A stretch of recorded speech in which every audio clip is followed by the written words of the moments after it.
Hello, everybody, and welcome to another episode of A Slice of Culture. My name is Balin Lovo, and today we're interviewing quite a interesting young lady, Nikita. Nikita, welcome to A Slice of Culture at TBWA. Thank you for having me, even though I work here. Nikita, tell us how you get into the zone of thinking about creative work, be it work or be it like your hobbies with drawing for your cartoons and your cartoon ideas. Usually it's always like good to be like in the right headspace, right? So I'll usually like make a cup of tea, listen to some like lo-fi and like give it a good think. Okay. Yeah.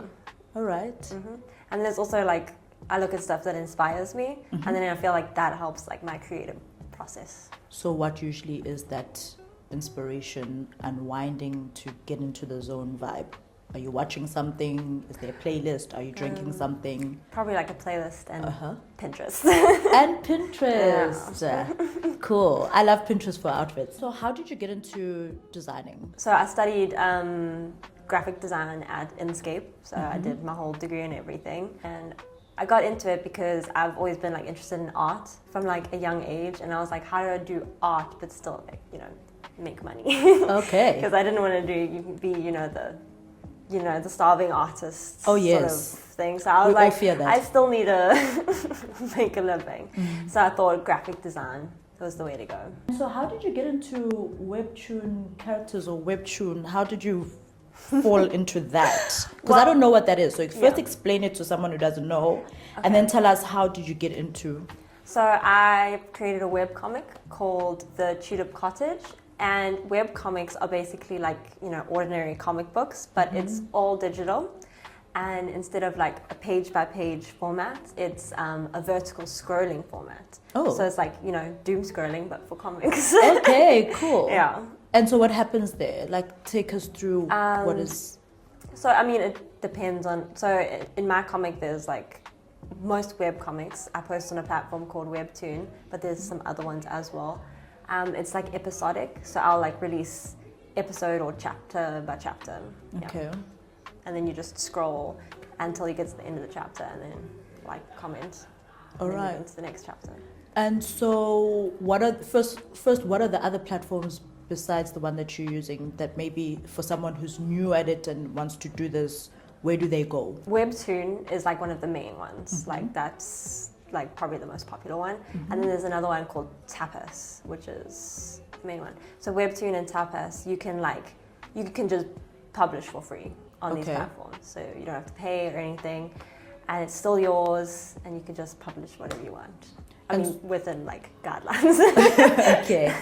And so what are you currently working on right now? So my comic that I've just released is called The Tulip Cottage. It's a cozy fantasy series. It's about a vampire, a witch, and a ghost who are cohabitating as cantankerous roommates. Okay. Yeah. All and right. it's currently a work in progress. Okay, so you're just releasing. How often do you release? I try to do like one chapter a month, but like depends on how busy I am. Yes. Yeah. And how did you get into it? Don't know if I've asked this question, but like I'm curious. Well, during university, in my first year, I discovered the world of digital art, right? Yeah. And I mean, like, I've always been a fan of art, like I said, but digital art, I was like, this is where it's at, because it's like regular art, but you don't have to worry about the mess, and it's all on the screen. And I started following like a lot of digital artists and stuff online, and I just got inspired by seeing what other people do, and I decided that why not make my own, why not do my own spin of it. Yeah. So how long have you been doing it for?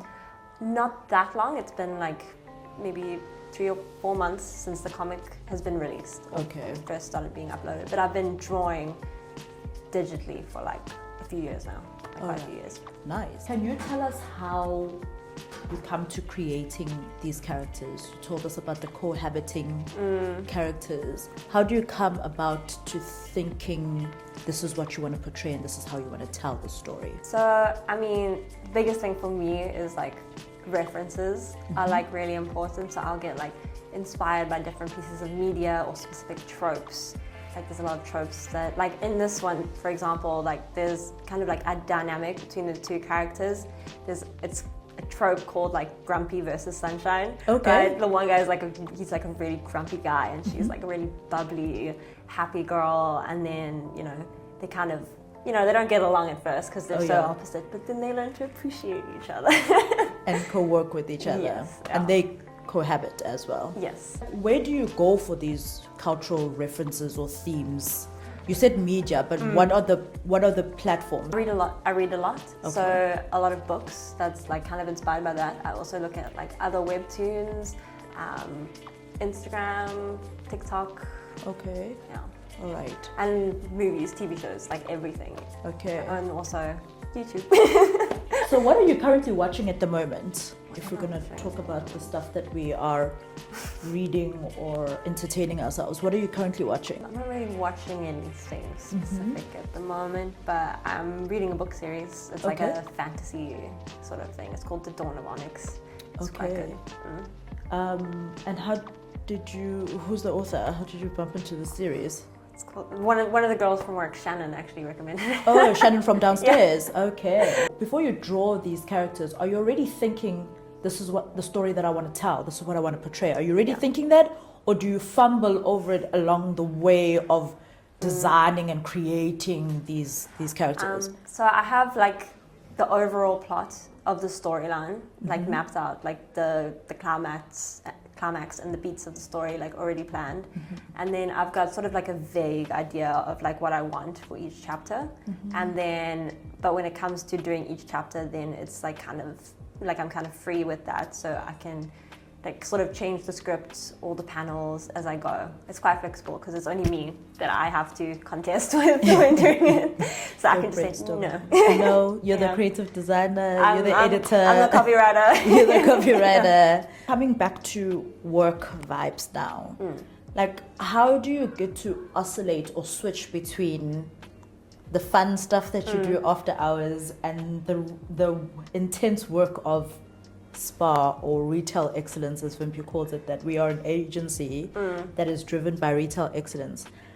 Is there something that you do to bring yourself into being a part of your team and delivering as a graphic designer here at TBWA? Is there something that I mean, it's not that you contest with? It's not a crazy switch for me personally, because I mean, what I do as like a graphic designer is still like pretty creative. So both are creative things, but it's just at work there's like more guidelines, more rules, things that I have to follow, which is nice in some regards because I just don't have to worry about it. Really. So you've got like these guardrails that you follow. Yes. Okay. And there's always someone to lend a helping hand, which is love great it. as well. Love it. Very much a TBWA culture thing. Yes. To be a system. How do you see your comical work influencing your retail work? I think it does influence retail.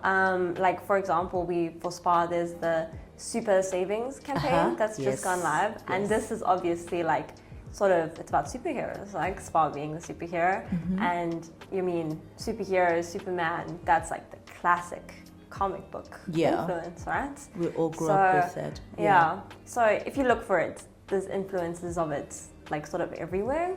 And just another example that I thought was pretty cool was like maybe last year, McDonald's did like a campaign where on their like bags they had like manga strips of like the employees at McDonald's, and I thought that was really great.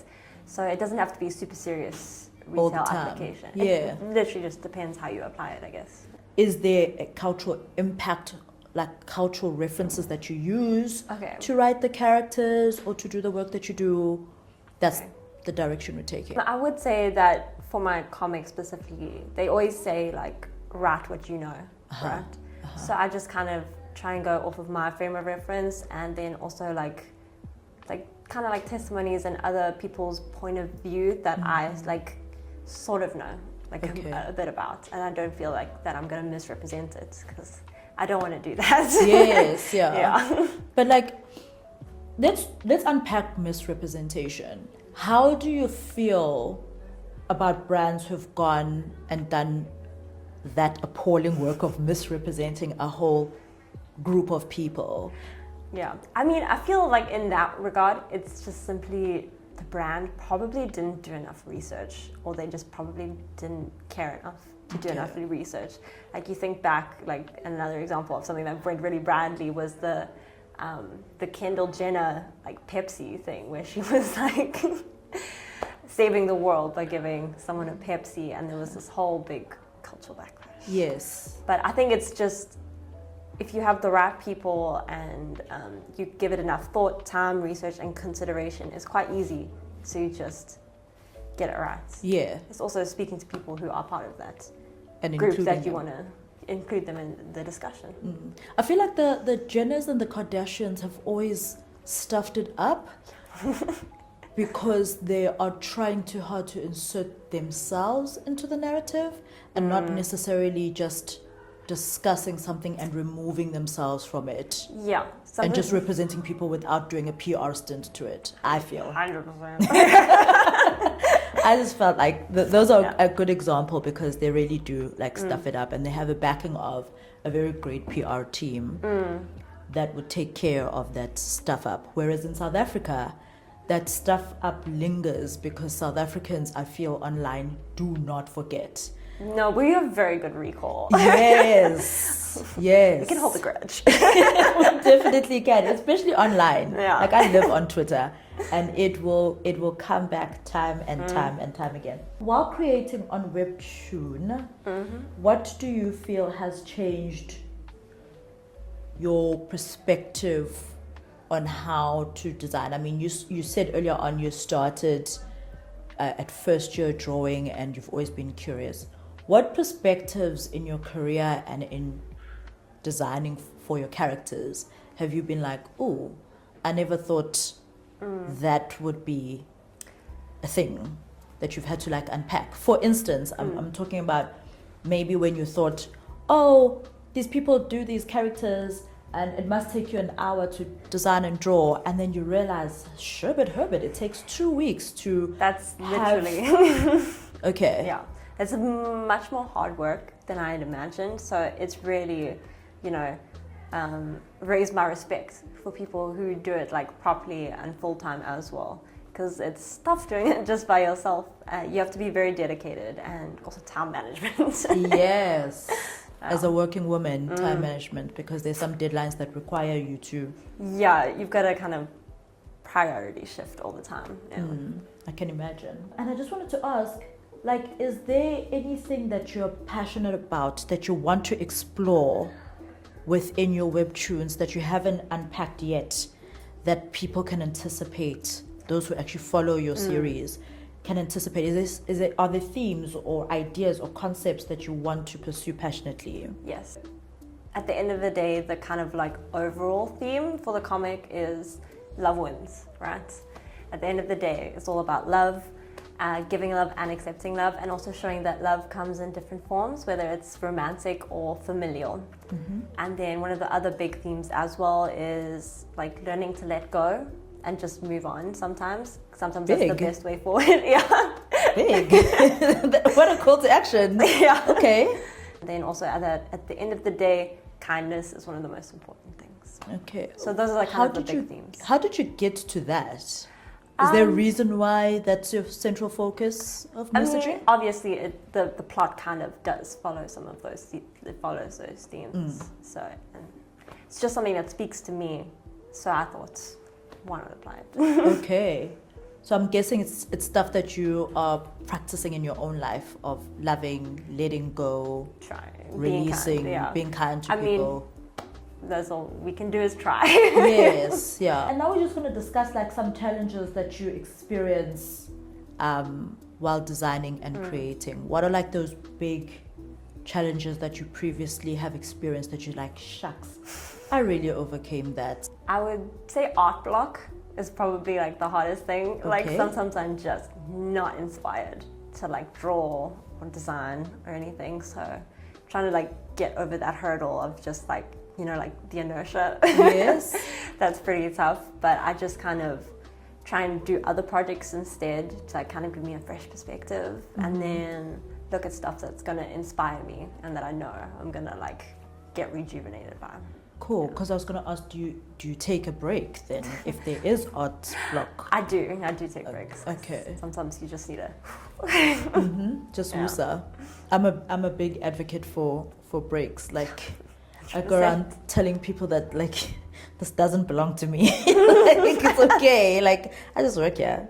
And maybe some people might view that as a negative thing, but it's just me trying to step back. It helps with perspective as well. Yeah. You do need to step away sometimes so Yeah. you can see what's going on. Good. What do you do when you have art block here when it comes to work? Because webtoons is different. That's within your control. Here, it's a brief. It is out of your control. How do you release yourself from that pressure? I try my best. Just imagine. But then I've got like good designers around me, so I always just go to them and say, "Hi, hey, how can I make this better? What do you think? Is this working? Can you tell me what's not?" And then it really helps just having other people to bounce stuff off of. Yeah. Can you name drop? Well, like in my immediate circle, it's like Tara and Kadeen, who are like in the same department as me, and we just bounce stuff off of each other all day. So that's really nice. Cool. I was just curious. I knew who they were going to be, but I was just like, let's name drop because they're quite cool people. They are cool people. And I absolutely love them. Yeah. So hence, shout out to them. And Tara's already been interviewed, so yes, you can go watch hers. With how much you're doing from your 9-to-5 job to webtoon and to your other hobbies, when do you have downtime and relax time? So There was a mouthful, but it had to be asked. So for me, luckily, I find like a lot of relaxation in like my hobbies. Like I find that something like sort of cathartic. Like sometimes when I'm drawing, it's like quite meditative as well. And crocheting is one of my hobbies. So I did find out you do that. I found out through one of my homegirls downstairs. Okay, carry on. Yeah, so I usually have TV up and I'm crocheting. That's like my biggest downtime. Okay. And how often do you do that in a week? As much as I can. Okay. But probably like once or twice a week. And then also, just Nice. relax. And what advice would you give to aspiring webtoon designers? I would say make what you want to see and make things for yourself because that's the way you're going to stay inspired. And also, if you make it, it will resonate with the right audience. Like you'll find your right audience. And, I hear you. Yeah. Because otherwise, if you're making something for other people, you're just, at the end of the day, gonna get tired of it. It's gonna flatline. Yeah, it will. I hear you. And then also, just do it. Just take the leap. It's not so scary once you start. All right, if you're bold enough, take Yeah. the leap. Yeah. And if you have any like handles or social media platforms that you want people to know about, now is the time. Go follow my Instagram. It's Nikita does not draw. Does not draw. Yeah, that's the handle. Okay. Nikita does not draw. That is Instagram. Mm-hmm. That's the main one. I'm thinking about starting a TikTok. I'm only thinking about it. Okay. Yeah, I'm also quite. There's a bunch of girls that I watch on YouTube, and they even mention, and one of the girls is actually quite higher up in the digital team at Coca-Cola, and she even said TikTok intimidates her. And I was like, wait, if Noabisa is intimidated by TikTok, who am I? So I hear you. I'm just not great at like making videos. Okay. I'm just good at doing shorts on Instagram. That's my thing. That's my But that's forte. the same. You can just upload it. No, because the people there are the people I've allowed to be there. The people on TikTok. True. It's That's the whole everybody. bang tooth. Next thing someone downloads the video and now they're sharing it and you're like, hot damn, that's not what I wanted. Yeah. Okay. So I understand the intimidation. So is that the only platform we can find you on? And then it's also on Webtoon, the comic. Okay. What's the name of the comic on Webtoon? The Tulip Cottage. Tulip Cottage. Yeah. Great. So it's been great chatting with you. You too. Interesting times. All the best with all the design work, the drawing, the hours that you have to put in. Thank you. And I will definitely be trying to find this the series so that I can watch some of it and see The Nikita. link is in my Instagram bio. I will definitely go there. I live on Instagram as well. I'll go there, look for it, and I will privately tell you my thoughts. Okay. Yeah, Thank you and very not much. here. It's a pleasure. Alrighty, everyone, we have reached the end of our episode with lovely Nikita. We hope that you enjoyed this episode. Please do not forget to like, comment, and subscribe. And we will catch you soon.